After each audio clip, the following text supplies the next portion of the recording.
My recent ink wash is a master copy of this beautiful ink wash done in 1950s by my maternal aunt.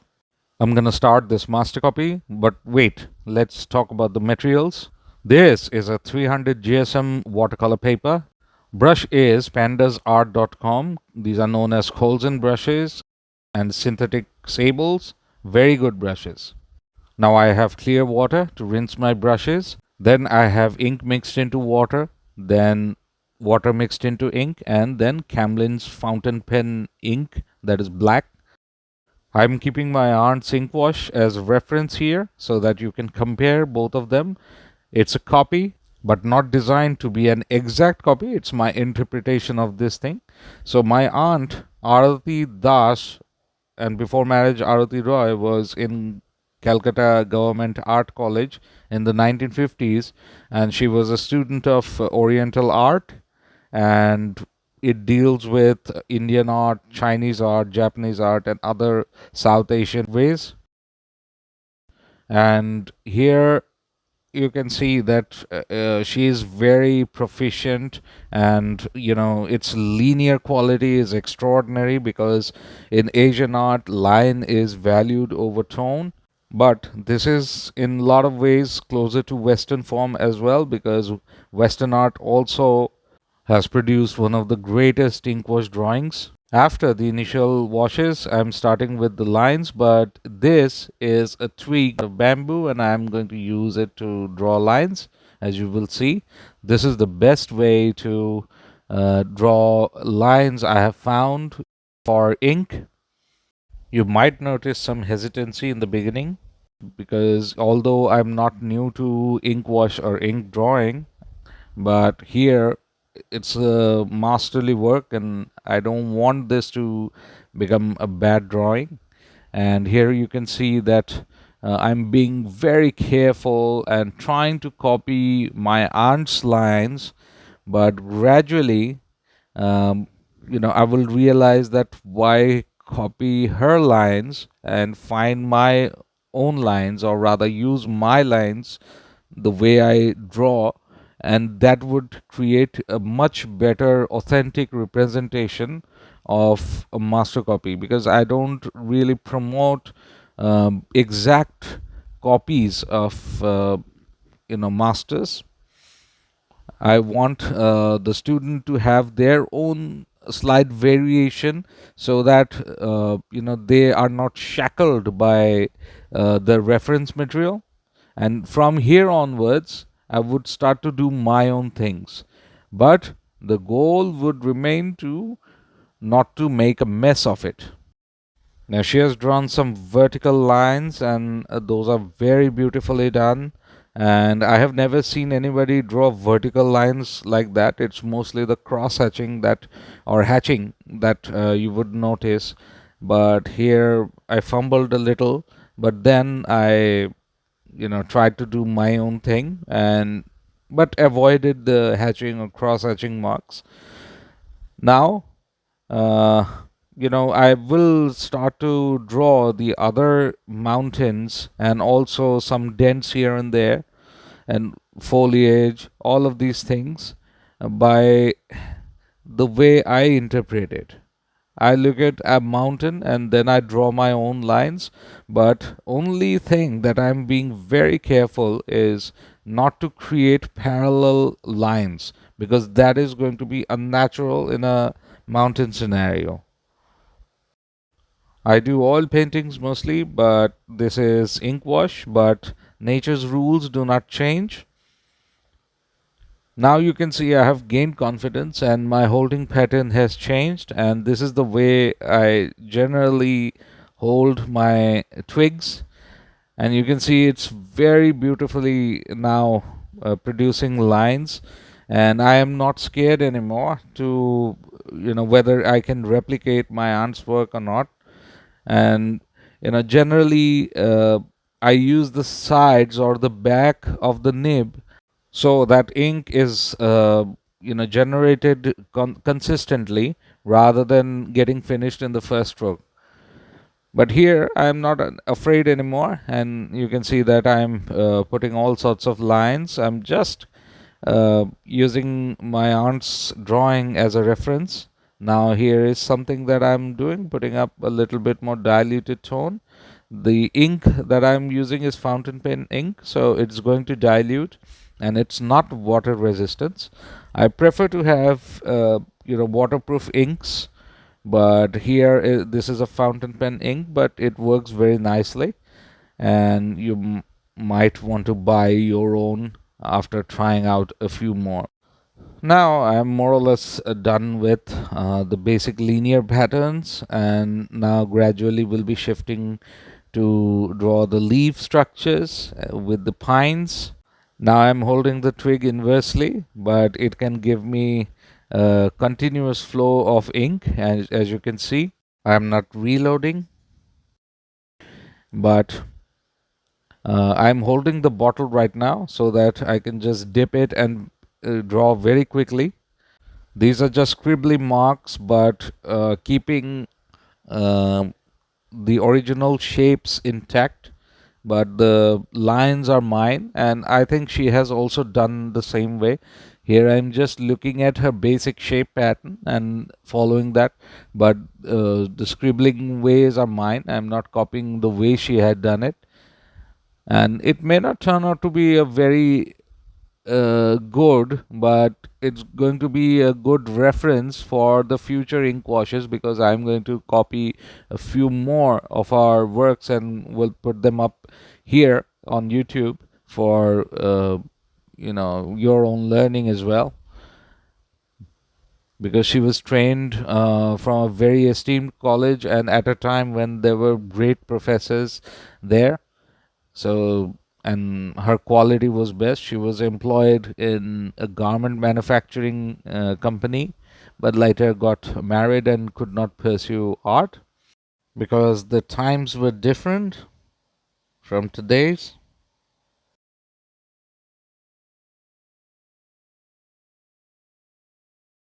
Now I have gained a lot of confidence, and you can see that there is no hesitation anymore. I'm just doing my own thing, but I am just being careful not to overdo anything.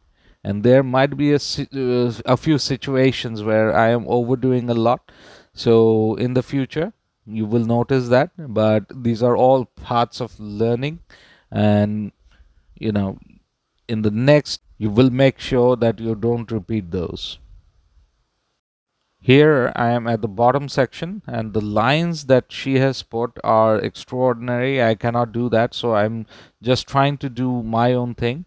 And idea is that all the shadow lines should be connected to each other. Two lines, when they're meeting each other, they should connect.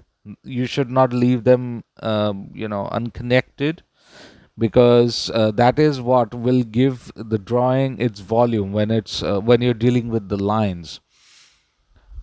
And that is also very much true with oil painting or ink wash or any other medium, watercolor. Your dark should be connected. If your darks are not connected, then you will notice that there is some it's a disjointed painting completely. I have done ink wash paintings or drawings before, and there are some videos on Rembrandt's ink wash methods are very popular on YouTube, so you can check that out. Here is the link at the top, and you can see that right now I am doing a slightly bit different. This is more like a painting rather than the way Rembrandt had drawn, but Rembrandt would use the brush and thin down ink, and then he would draw with a quill, and that is very difficult. I have done it here as well, so methodically it's very similar, and you have to be absolutely clear about the lighting scenario. And once you're done, then you can start with the quills or pens or whatever you have, and create the lines. And after that, it's all about tones. And once the ink dries, it'll become transparent, and that is when you need to create the accents with more ink, and that that would be the most saturated ink that you would paint with. Now here I'm using my brush now, and it's not basic tones but building tones on top of marks. And you can see I'm painting with very diluted ink right now, and there are three values. The first is water, which has no value but it'll eventually become dark, and I'm wiping some of it to create the softening effect. And then the next one in the silver platter or the bowl is ink mixed into water, and the next one in the bronze one, you will see that it's water, slight amount of water mixed into ink, and the last you have the full ink. That's all. So there are three values to it. So you might want to buy a palette that has containers, and you can also use that, but here I have used it in this way. So now you can see that I'm moving very fast and drawing with the brush because my groundwork has been laid completely. And I'm indicating tones. All of these lines that you see are very dark, but eventually when they dry they will become lighter and transparent. So building tones is a continuous process. It's not a one stroke only method, just like watercolor. Now you'll notice that I'm still painting with the diluted ink and building up tones in the background and creating that, soft, misty valley shift. But now I've suddenly moved into the thicker ink values and also using the water and diluted ink to create soft transitions. And that's very important. And this is like a wood log, so this is pure ink that she had painted, so I've put that. And here I am also putting some thicker darker marks so that it creates the accent, but eventually it will become very light because the ink is not thick. But here I'm creating some shadow patterns and trying not to make a mess of it, just painting inside the leaf structures, not outside. I want the outside to be seen. And this is very abstract and random, so just follow the drawing and put them inside. That's what it is, and they will become transparent. It looks very dark, but again, you have to build the tones later on. And again, I'm just putting down accents on the ground and creating soft transitions. You will see that I will use some water to create the transitions. It's just like painting with watercolor, but you have to be aware of what you're doing. And this is my own interpretation. I want to make some darker areas there. And all of these are not conscious decisions, but they happen because of your own ways or instincts of doing things. But you have to be careful not to make a mess of it. Diluting the thicker ink a little bit. I can see the water has completely gone black, and just a little bit thicker. When you're painting on wet surface, you must use a thicker paint than before, or not rather paint but ink in this case, and otherwise it'll start to bloom, and that's pretty bad unless you know how to handle that. That needs huge amount of experience in water medium. But here it looks abnormally black, but don't worry, things will be fine.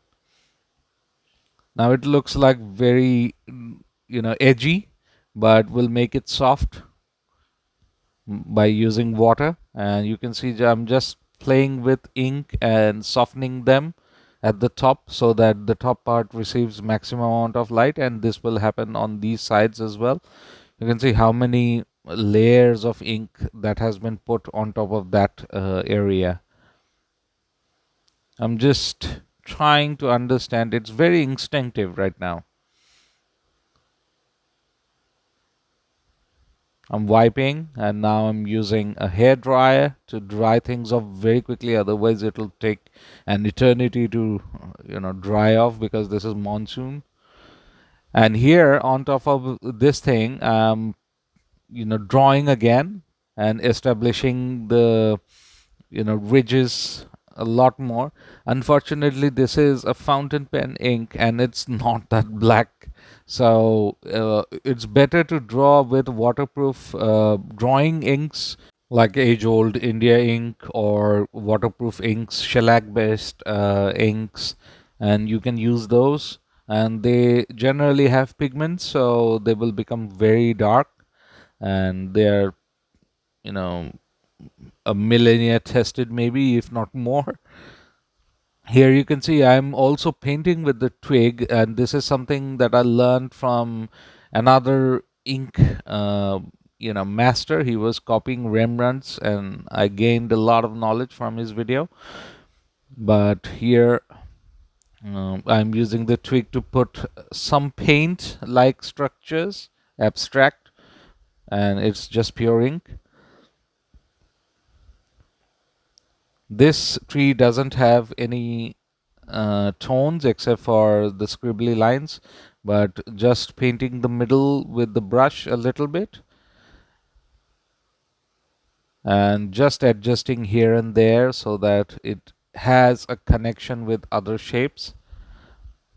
And I think it's more or less done, but I'm drawing a few more lines so that it actually creates some point of interest, so that it looks a little bit more beautiful. Lines are great, amazing things. When you have scribbly lines, they have their own value when the shapes are all right. So here are some branches of pine that I just drawn with the ink. Looks nice. And I'm going to possibly draw a figure in the central focal point area. So this is absolutely my own interpretation of my aunt's drawing, but it's nowhere near the quality of that drawing, but this is a good start. And here is a small detail of somebody sitting there in the central focal point area, and I'm just signing off that it's after my aunt's work. And look at the quality of this. This is like minimalistic and very precise. Whereas, mine is a little labored and it's not effortless, but eventually I'll be able to do that if I continue to do ink washes. And if you want to learn oil painting, then you can contact me through my website. It's below. Thank you for your time. Take care.